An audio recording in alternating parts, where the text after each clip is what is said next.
जिस जगह पर मैं खड़ी हूँ उस जगह कर देखकर आपको जम्मू कश्मीर की याद आ रही होगी, खास तौर से कश्मीर के ट्यूलिप गार्डन की याद आ रही होगी। लेकिन आज हम खड़े हैं राजधानी दिल्ली में। लेकिन ट्यूलिप गार्डन की याद शायद आपको इसलिए आ रही होगी क्योंकि ये बगीचा लटियंस दिल्ली में है और गुलाम नबी आज़ाद साहब के घर का ये बागान है, बगीचा है। ट्यूलिप गार्डन को बनाने वाले आज़ाद साहब क्योंकि बतौर मुख्यमंत्री काफ़ी काम उन्होंने किया और उसकी शुरुआत जो है उनके समय में हुई। आज हम लटियंस दिल्ली में उन्होंने कैसे ये गार्डन क्रिएट किया है, आज़ाद साहब की वो जो राजनीतिज्ञ वाली छवि है उससे हम सब परिचित हैं। सब जानते हैं कि जब आज़ाद साहब कांग्रेस पार्टी में थे, संगठन पर उनकी पकड़, बतौर मुख्यमंत्री उन्होंने राज्य के लिए काम किया। लेकिन ये जो उनकी शख्सियत का पहलू है, ये शायद बहुत सारे लोग नहीं जानते हैं कि आज़ाद साहब को बागवानी का बहुत ज़्यादा शौक है और शायद यही गवाह है उनके घर के पीछे ये जो बागान है, ये उस बात का गवाह है जहाँ पर अभी 20 से ज़्यादा की फूलों की किस्में जो हैं वो लगी हुई हैं। आज़ाद साहब की शख्सियत का ये दूसरा पहलू जिसमें बागवानी का उनको बहुत ज़्यादा शौक है, उस पर उनसे बातचीत करेंगे। बहुत बहुत शुक्रिया सर इंडिया टीवी से बातचीत के लिए। बहुत बहुत धन्यवाद। आपके बागीचे में पहले भी हम आए और शायद दिल्ली में, लटियंस दिल्ली में कहीं ऐसा दूसरा बगीचा देखने को नहीं मिलता है। हाँ, मेरे बगीचों में मेरे ख्याल में पिछले 40-42 सालों में बहुत बड़े बड़े लोग आए हैं, जर्नलिस्ट आए हैं। इंदिरा गांधी जब प्रधानमंत्री थी वो आते थे, राजीव गांधी जी आते थे, अटल बिहारी वाजपेयी जी आते थे। एक ज़माना था जब हम पार्लियामेंट में आए थे 80s में, तो आज राजनीतिक दलों के बीच में जो छूत छात है वो तब नहीं आते थे। मैं शुरू से 1980 से जब मैं 1 नंबर बेंगलोर राजाजी मार्ग में रहता था, MP था और मैं प्रेसिडेंट था ऑल इंडिया यूथ कांग्रेस का, तो मैं दिवाली मिलन और ईद मिलन हमेशा मनाता था, जिसमें सब पॉलिटिकल पार्टीज़ के लोग आते थे। प्रधानमंत्री आते थे, वाइस प्रेसिडेंट, उपराष्ट्रपति आते थे, और सब पॉलिटिकल पार्टी के, चाहे वो लेफ़्ट के हो, राइट के हों, सेंटर के हों, तब सब गले लगते थे। ये आज नहीं है कि वो पार्टी वाला जाएगा तो उसको अछूत समझा जाएगा। तो निजी शिष्टाचार था राजनीति में। वो पार्टी में, पार्लियामेंट में लड़ते थे, लेकिन जब फंक्शन होते थे वो एक मिल के करते थे। तो तब से मेरा लॉन मशहूर है फूलों के लिए दिल्ली में। बहुत पहले बहुत सारे लोगों को यहाँ कंपटीशन मेरा होता था, अब लेकिन बदकिस्मती से ज़्यादा लोगों को शौक नहीं है, तो अब कंपटीशन मेरा बहुत कम होता है। काफ़ी सारे प्राइजेस भी आपने जीते एज 80s में प्राइजेस जीते, 90s में जीते, अभी पिछले कुछ सालों में जीते।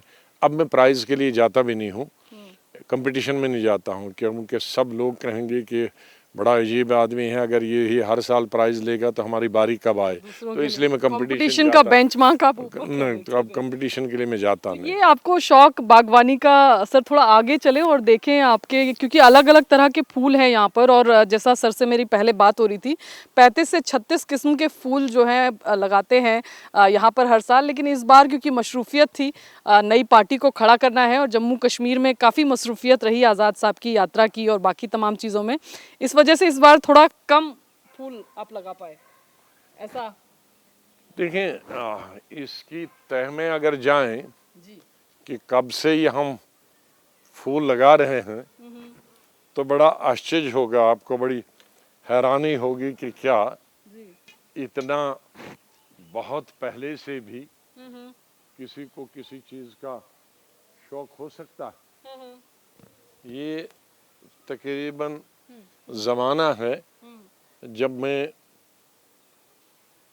3-4 बरस का था, तो मैं अपनी दादी जी से बहुत अटैच था।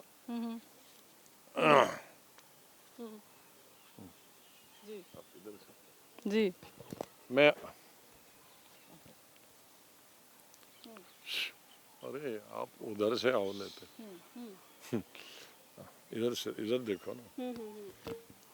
तो आप दादी जी से अटैच थे आप? मैं अपनी दादी जी से अटैच था बहुत। और वो जब अपने किचन गार्डन में जाती थी गांव में उस ज़माने में सबका किचन गार्डन बड़ा बड़ा होता थे और घर की जो बड़ी बुज़ुर्ग औरतें थीं और या औरतें थीं वो सब्ज़ी वब्ज़ी खुद लगाती थी। तो मेरी दादी भी किचन गार्डन में जब जाती थी और सब्जी वगैरह लगाने की, तो उसके बाद उसके चारों तरफ फूल लगाती थी 3-4 किस्म की, जो गांव में गेंदा है और किस्म की फूल वो लगाती थी। और फिर जब अक्टूबर नवंबर होता था, सर्दियाँ आती थी, तो तब वो फिर बीज रखती थी, एक छोटी पोतली कपड़े मतलब की, जो आप एक कपड़े में रख देती थी। ग्रोइंग अप पीरियड्स में जब आप बच्चे थे तो ये हाँ, सब उन दिनों तो छठी क्लास, छठी साल की उम्र में स्कूल जाते थे, तो इसलिए अभी स्कूल भी नहीं जाते थे हम। तो बचपन में भी बागवानी आपने तो की वो कभी? सीखी, उनसे की नहीं। अच्छा। फिर जब स्कूल में मैं छठी, 7वीं, 8वीं क्लास तक पहुंचा, तो तब हमने फूल वूल लगाना शुरू कर दिए। और कॉलेज में, बहुत कॉलेजेस में पढ़ा, भद्रवा कॉलेज में पढ़ा, जम्मू कॉलेज में पढ़ा, श्रीनगर के एसपी कॉलेज में पढ़ा। तो वहाँ जिस कॉलेज में भी गया तो मैं वहाँ इंटरेस्ट लेता रहा, और यूनिवर्सिटी के लॉन में फ़ोटो लगाता रहा। ये ट्यूलिप गार्डन बनाने का नहीं, तो फिर जब 80 में यहाँ मैं एमपी बन के आया, तो पहली कोठी मिली एक राजा जी मार्ग, तो फिर मैंने बड़े पैमाने पे फूल लगाने शुरू कर दिए। और फिर 90s में जो जो बड़ी तरक्की होती रही, सीनियर मंत्री बनने की बड़ी बड़ी कोठियाँ मिलने लगी, उनके लान भी बड़े होते रहे, जैसे अकबर जो रोड जैसा, तो उसी के हिसाब से मेरा जो शौक़ है वो बढ़ता गया। और जब मैं सिविल एविएशन टूरिज्म मिनिस्टर था 90s में, तो जब मैं विदेश में जाता था, तो विदेश में जहाँ भी, जिस मुल्क में भी मुझे कोई फूल मिलता था, तो उसका मैं बीज उस मुल्क से लाता था। तो इसमें अगर आप देखेंगे बहुत सारे फूल, जैसे ये फूल एक सामने है, ये आपको यहाँ कोई नहीं मिलेगा। अच्छा। ये अब कहाँ से? ये अब ये झड़ गया है अभी, ये 80% झड़ गया है, अभी सिर्फ 20% है। अगर आज जिसको, ये सबसे ज़्यादा पहले खिलता है, तो ये अगर आज 20 दिन पहले आप देखते तो ये बिल्कुल अलग ही नज़ारा है इसका। और ये मैंने यूरोप से किसी कंट्री में भूल गया, उस कंट्री से लाया। तो इसमें अलग अलग देश की जगहों से और मुल्क से भी आपको अलग अलग जगहों के फूल मिलेंगे जो हमने लाए हैं। ये एक बहुत अच्छी वैरायटीज़ होती है, ये अब तकरीबन ख़त्म हो रही है, लेकिन इसकी भी आप देखो, जैसे आजकल कपड़ों में प्रिंट है, हमारी बहनें जितनी बनाती हैं, बहू बेटियां, तो इतने प्रिंट मिलेंगे आपको कि शायद प्रिंटर के पास इतने कलर नहीं हो, हर शेड का हर शेड का, मल्टी शेड भी होगा तो एक्सक्लूसिव शेड।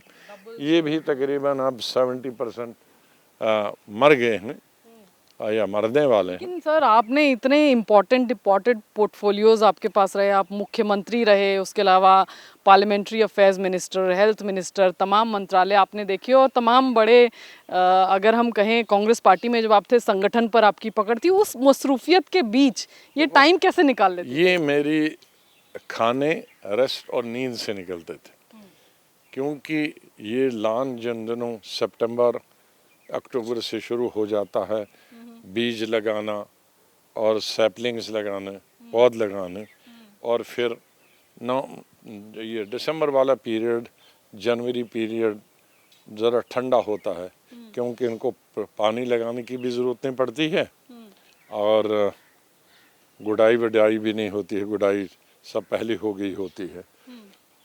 तो ये नींद का समय बहुत जाता है, आफ्टरनून का बहुत त्याग करना पड़ता है, एक तरीके त्याग करना पड़ता। मैं जब मंत्री था और बाहर था, बाहर जाता था, यूरोप वगैरह भी या कहीं भी किसी भी मंत्रालय में या विद इन द कंट्री जाता था, तो मेरी यहाँ बहुत बड़ी बड़ी टॉर्चेस हैं। तो मैं रात के अगर 2 बजे भी आता था, तो मैं पहले इन फूलों में ये देखता था कि पानी डाला है कि नहीं। अब मैं दूर से ही पत्ते देख के बता सकता हूँ कि ये सूख रहा। अगर पत्ते मुरझा गए हों रात को भी, दिन में नहीं, दिन में तो धूप, आपको स्नेह या एक लोग एक अपना रिश्ता क्रिएट कर लेते हैं पौधों दिन में तो इन सब पत्तों के देखे ना, ये जितने भी पत्ते हैं, ये सब खड़े हैं पत्ते अभी इन सब फूलों के, लेकिन अगर थोड़ा मुरझाए पत्ते हों तो मुझे लगता है पता कि इसमें पानी नहीं है, तभी ये मुरझा रहा है। हाँ? क्योंकि अगर पत्ते खड़े हों रात को भी 12-1 बजे, दिन में तो मुरझा ही जाते हैं, तो फिर इनको ज़रूरत होती। तो वो टार्च से मैं देखता था, और मैं लंदन वंदन जाता था तो वहीं से कैंची लाता था, वहाँ से सीड भी लाता था जो ख़त्म हो गया। तो ये एक बड़ा टाइम कंज्यूमिंग है, आपको इसको चार ज़्यादा पॉलिटिक्स में क्योंकि आप रहे और बहुत सक्सेसफुल इनिंग्स आपकी हर जगह पर रही, वो आप ज़्यादा इंजॉय करते थे वहाँ पर चीज़ों को देखना, संगठन पर काम करना, या ये बागवानी आपके लिए पैशन था? बागवानी देखो, हर आदमी सुकून के लिए कुछ न कुछ उसकी हॉबी होती है। किसी को टेंशन होती है तो सिगरेट पीता है, किसी को और मायूसी होती है वो शराब पीता है, किसी को और खेल कूद में होती है। तो लेकिन उसमें दिमागी काम है। इसमें 2 चीज़ें हैं इसे, एक तो गोल्फ का खेल है और दूसरा ये बागवानी है। फिर आप सब भूल जाते हो दुनिया आपका स्ट्रेस बस्टर है एक तरीके से। टोटल भूल जाते हो कि दुनिया में क्या हो रहा है, पॉलिटिक्स हो रही है, जीतना है हारना है, पद मिलेगा नहीं मिलेगा। अब देखें यहाँ इस गर्मी में जब आप कश्मीर से दूर आपने कश्मीर यहाँ कश्मीर बना से दिया। जो कि जब आप फूलों में बैठता हूँ और इतनी खुशबू आती है तो इंसान को सब भूल जाता है। तो एक जो टेंशन है उसको ईज़ करने का भी, कम करने का इससे बढ़िया जगह मिलती नहीं। बदकिस्मती है कि दिल्ली में ये फूल ज़्यादा 2 महीनों से ज़्यादा रह नहीं पाते हैं, और इस साल तो गर्मी तकरीबन 1 महीना पहले ज़्यादा हो गई, जिसकी वजह से फूल भी तकरीबन 1 महीना पहले ख़त्म हो जाएंगे। वरना अप्रैल मिडल तक तो ये तमाम फूल चलते ही थे, और कुछ फूल जो मैंने जैसे पेटोनिया जैसे फूल दिखाए वो मई तक चलता है। इन फूलों में एक बड़ी एडवांटेज है, ये डायंथस है, डॉर्फ डायंथस। एक शॉर्ट डायन एक लॉन्ग डायंथस होता है ये। अब ये देखें चल रहे हैं, अब इनकी कटाई होगी तो 15 दिन में फिर नए आ जाएंगे, इससे भी ज़्यादा ग्रोथ होगी। लेकिन वो सब फूल के साथ नहीं, वो जैसे अमेरिकन स्टॉक है, ये भी लंबा चलेगा, 2-2.5 महीने चलेगा। वो यहाँ का वाइट स्टॉक है, इसमें भी वाइट स्टॉक में भी 2 किस्म के लोग होंगे, इसमें 2 किस्म के फूल होंगे। एक डबल आप जैसे गुच्छा देखेंगे, इसकी लाइफ ज़्यादा लंबी होगी, और जो सिंगल है इसकी लाइफ कम होगी। आप देख लेंगे वहाँ कि डबल वाला तो अभी फूलों से भरा है, सिंगल वाला जो सीधे लंबे जा रहे हैं इनके आप फूल तकरीबन झड़ गए। आपके पैशन का जिक्र प्रधानमंत्री ने भी किया, आपके गार्डन का जिक्र भी उन्होंने किया, तो एक तरीके से ये आप का जो पैशन है वो मुझे लगता है उसका अप्रिसिएशन आपको हर तरफ से मिलता है। हालांकि प्रधानमंत्री जी मेरे इस किसी भी घर में नहीं आए हैं, लेकिन शायद वो जब जनरल सेक्रेटरी थे, हम दोनों जनरल सेक्रेटरी थे, प्रधानमंत्री जी भी और हम, 90s में, अर्ली 90s में, वो अपनी पार्टी के थे, हम उन दिनों शायद मेरे किसी मकान में आए हूँ। लेकिन एमपी चूँकि हर पार्टी के आते थे, हर पार्टी में जो मेरे फंक्शन होती उसमें आते थे, तो इसलिए उनको जानकारी है, और उनका धन्यवाद करता हूँ कि उन्होंने इसका अपनी स्पीच में उल्लेख किया। अब ये जो वर्बीना है, ये भी बेहतरीन फूलों में से एक अच्छा माना जाता है और लंबा चलने वाला होता है, लेकिन थोड़ा देर से। जैसे मैंने कहा कि 2 किस्म के फूल होते हैं, एक जल्दी आ जाते हैं और कुछ देर से आते हैं। अब जो जल्दी आ जाते हैं उनको हम देर से उनका सोइंग करते हैं और सैपलिंग लगाए, और जो देर से आते हैं उनको पहले लगाए। अब देखें ये सबसे पहले लगाए हैं, ये अक्टूबर एंड में ही लगाए हैं, लेकिन अब शुरू हो गए खिलना। अभी 50% ही खिले हैं, 50% नहीं खिले हैं, लेकिन ये चलेंगे मई तक। तो जैसे आपने अपनी दादी से सीखा या तब तो समझा, 2-3 अब आपके परिवार में आपके बच्चे, आपकी वाइफ वो इंटरेस्टेड रहते हैं? बदकिस्मती से मेरे वाइफ, मेरे बेटे बेटी को बहुत शौक है देखने का, लेकिन करने का नहीं। क्योंकि बहुत ज़्यादा त्याग आपने बताया ना, करना पड़ता है, समय का, नींद का। बहुत ज़्यादा त्याग करना पड़ता है। ये बड़ा डिफ़िकल्ट काम है। और तो पॉलिटिशियन बनना डिफिकल्ट है या बागबान बनना ज़्यादा डिफिकल्ट है? इस पर भी एक ज़बरदस्त कहानी है। जब मैं सिविल एविएशन टूरिज्म मिनिस्टर था 90s में, जी सुभाष कृपेकर ब्यूरो चीफ थे टाइम्स ऑफ इंडिया के। जी जी राजीव जी मार्ग में था मैं। और मेरे कई दिनों से पूछ रहे थे कि भाई फर्स्ट पेज पे टाइम्स ऑफ इंडिया के आपकी स्टोरी जैसे आज आप कर रही है, जी पॉलिटिक्स पर नहीं करनी है, आपके पर्सन पे करनी है। जी तो हमारे अच्छे मित्र भी थे वो। तो एक दिन हमने इंटरव्यू दे दिया उनका, और लान में किया, राजा जी मार्ग में। आई थिंक 22 राजा जी मार्ग में तब था। जी इंटरव्यू हो गया। वो अच्छी तरह फैमिली की तरह आते जाते थे, हमारे घर सबको जानता था, मेरी वाइफ बच्चों। तो मैं अभी यूरोप से आया था, जी तो उसने सवाल यहीं से किया कि अच्छा पहले ये सवाल आपसे पूछते हूँ कि भाई आप अभी यूरोप से आए तो सबसे पहले आपने क्या किया। जी तो मेरे दिल में भी एक शरारत सूझ गई कि मैं इनसे ज़रा शरारत करूँ आज, क्योंकि ये बड़े मूड में है इंटरव्यू करने के। मैंने कहा मैं सबसे एयरपोर्ट से आया और सबसे पहले मैं पहली बीवी, पहली पत्नी को और पहली पत्नी के बच्चों को मिला। अब वो बड़ा बड़ा स्कूप खुश मिल हो गया गया, बहुत स्कूप मिल गया कि जो आज तक किसी को मालूम ही नहीं है। तो और मुझे मालूम नहीं है, तो ये तो बहुत ही, अब तो बहुत पेपर चलेगा फर्स्ट। वो अभी लिख नहीं पाया, वो पहले अपने घुटने बजा रहा है कि बहुत वाह वाह वाह, ये आज तक आपने किसी और को तो नहीं बताया। मैंने किसी और को क्यों बताऊं। तो क्या करते हैं, फिर मैं पहले देखता हूँ बीवी ठीक है कि नहीं, पत्नी ठीक है मेरी कि नहीं, बच्चों ने दूध पिया है कि नहीं पिया है। तो फिर मैं अंदर जाता, फिर अपने मिसेज और बच्चों के पास देखता, फिर उनको देखता था। तो अब वो बहुत खुश। तो उसके बाद फिर वो हॉबी पर आया, फिर मैं फूलों की बात की, और फिर दूसरी चीज़ें आई, फिर पॉलिटिक्स पे आया। तो जब उसका इंटरव्यू ख़त्म होने वाला था, लेकिन वो सबसे ज़्यादा खुश उसी पर था कि भाई बहुत बड़ा स्कोप मिल गया है, इनकी 2 बीवियां हैं और फर्स्ट वाइफ, उनके चिल्ड्रन। तो मैंने कहा देखो अब तुम्हारा इंटरव्यू तो हो गया, लेकिन ये नहीं पूछा उस फर्स्ट वाइफ का नाम क्या है, बच्चों का नाम क्या है, और वो रहती कहाँ। हाँ कहा ये भूल गया।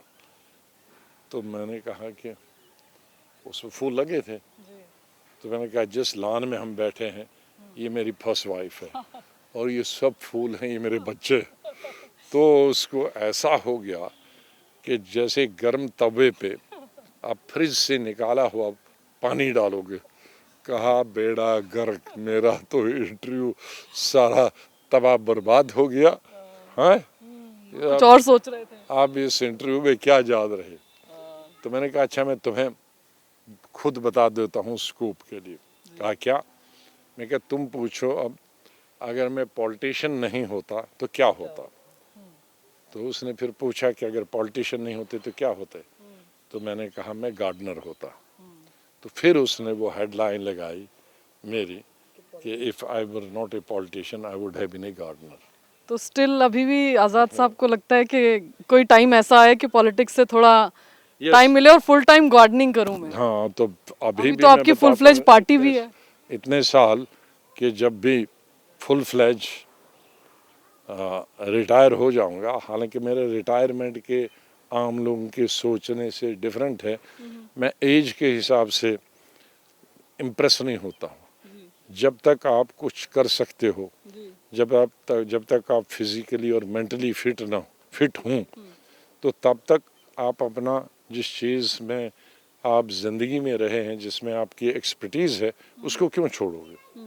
तो इसलिए जब तक हाथ पाँव और ज़बान चलती है और मेंटली फिट है, तब तक पॉलिटिक्स भी चलेगी और मेरी हॉबी फूलों की दोनों चलेगी। तो कुछ और नया ट्यूलिप गार्डन का जैसे कॉन्सेप्ट की हमने बात की, कुछ और अगर आपकी, क्योंकि अभी आप नहीं नहीं, मेरा ये है सोचना, जब मैं चीफ मिनिस्टर था ही तो बीच में विड्रॉ सपोर्ट हो गई। मेरे कश्मीर में तकरीबन 50 से ज़्यादा ऐसे बड़े गार्डन बनाने के एक नक्शा बनाया था, रूपरेखा खींची थी कि जिससे हर जगह, हर डिस्ट्रिक्ट में एम्प्लॉयमेंट अपॉर्चुनिटीज़ खुल जाए। अब जो ट्यूलिप गार्डन है, तो अभी इसी महीने में वो भी शुरू हो जाएगा देखने के लिए, फूल खिलेंगे। तो अब मार्च और अप्रैल के महीने में पूरा हिंदुस्तान पहुंच जाता। इतना रश रहता है, इतना कभी किसी महीने में नहीं रहता।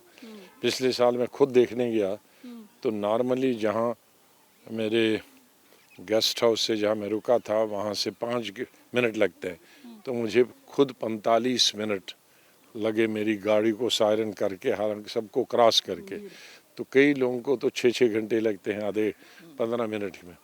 तो इतना रश होता है। तो मेरा जो प्रपोज़ल था कि 50 ऐसी जगहें बनेंगी, वो प्रपोज़ल उसको मैंने इन 8-9 सालों में और आगे बढ़ाया है कि जम्मू कश्मीर में इस तरह के गार्डन्स सब डिस्ट्रिक्टों में, 100% डिस्ट्रिक्टों में बन सकते हैं, जहाँ टूरिस्ट जब उस एरियाज़ में भी जाएं जहाँ अभी टूरिस्ट नहीं जाते हैं। क्योंकि अभी टूरिज़म का फ़ायदा सिर्फ अकेली श्रीनगर डिस्ट्रिक्ट को मिलता है। मैं सोचता हूँ कि श्रीनगर डिस्ट्रिक्ट में भी कुछ अट्रैक्शन के लिए और गार्डन बनाए जाएं और किस्म के फूल, वहाँ टूरिज़म शहर में 3 गुना 4 गुना हो जाए।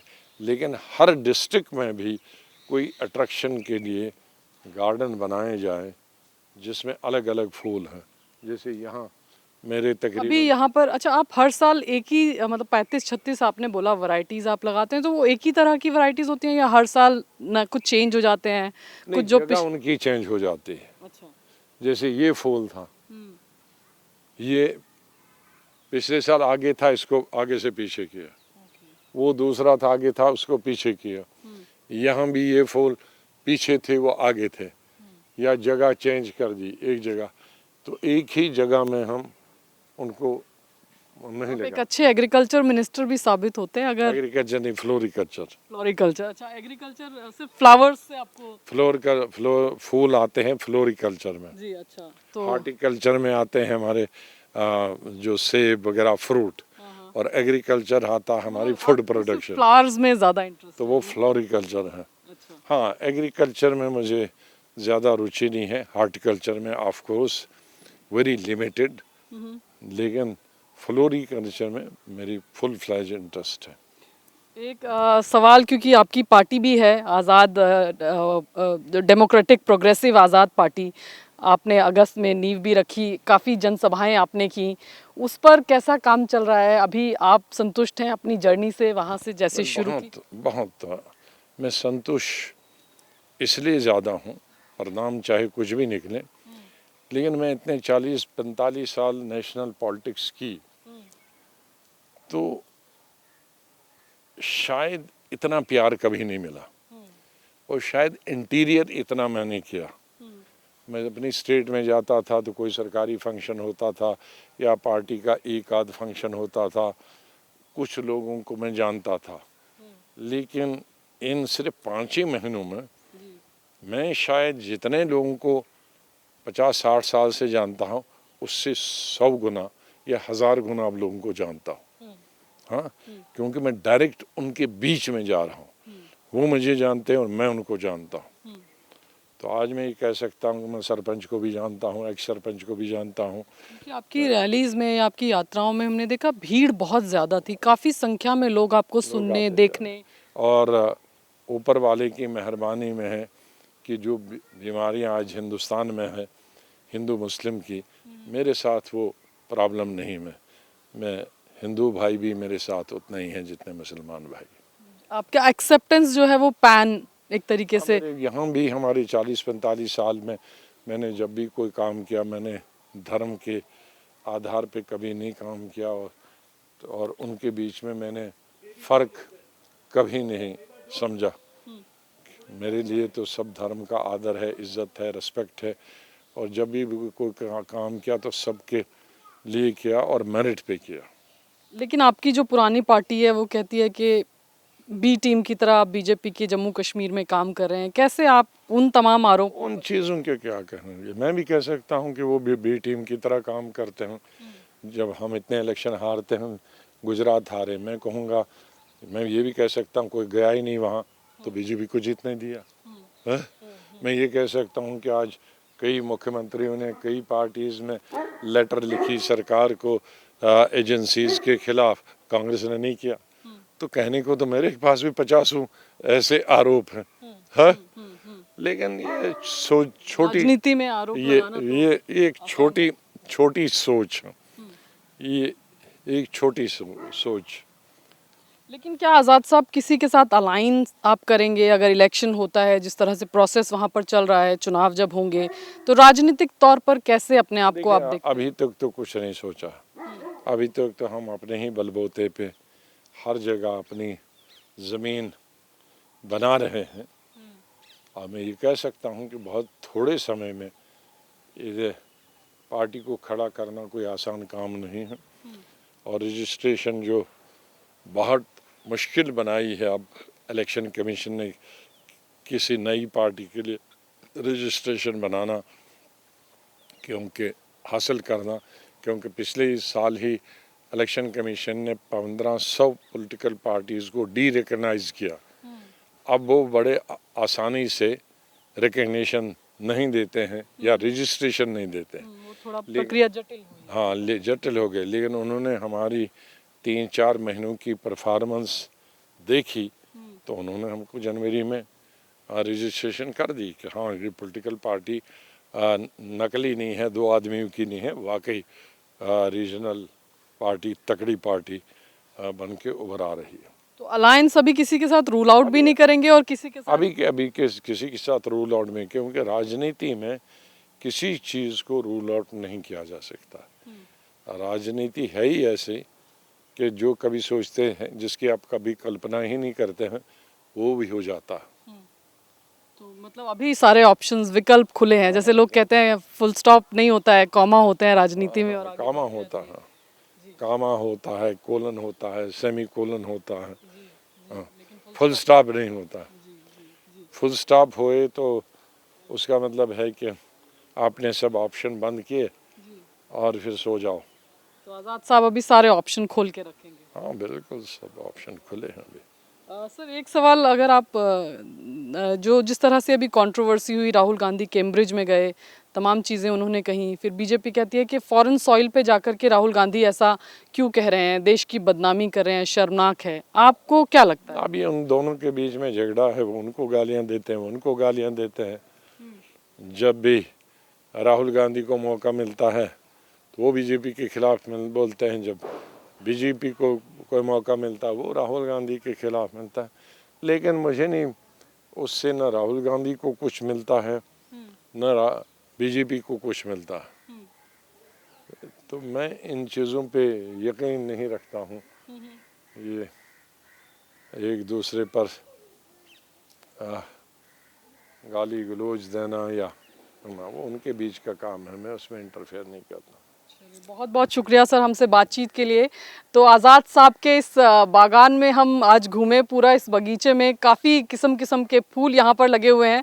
सर बहुत बहुत शुभकामनाएं आपको, आगे भी आपका ये बागबानी का शौक़ इसी तरह से, हम कहेंगे इसी तरह से फूल खिलते रहें आपके गार्डन्स में। जितनी मेहनत आप करते हैं वो मेहनत आपकी दिखती भी है इन फूलों की रंगत में। देखिए बच्चे हैं वहाँ पर, आपकी ग्रैंड डॉटर हैं और मैम भी अंदर बैठी हुई है। तो तमाम पूरा जो सर की मेहनत है वो इन फूलों में उभर करके नज़र आती है। और आज बहुत समय दिया सर आपने, उसके लिए बहुत बहुत शुक्रिया। और हमारी शुभकामनाएं भी कि आप इसी तरह से अपना ये जो पहला प्यार है आपकी जो पहली बीवी जैसे आपने डिस्क्राइब किया, इतना ही प्यार आप देते रहें और इसी तरह से फूल खिले रहें। कैमरा पर्सन मनोज कुमार के साथ विजयलक्ष्मी, इंडिया टीवी, दिल्ली।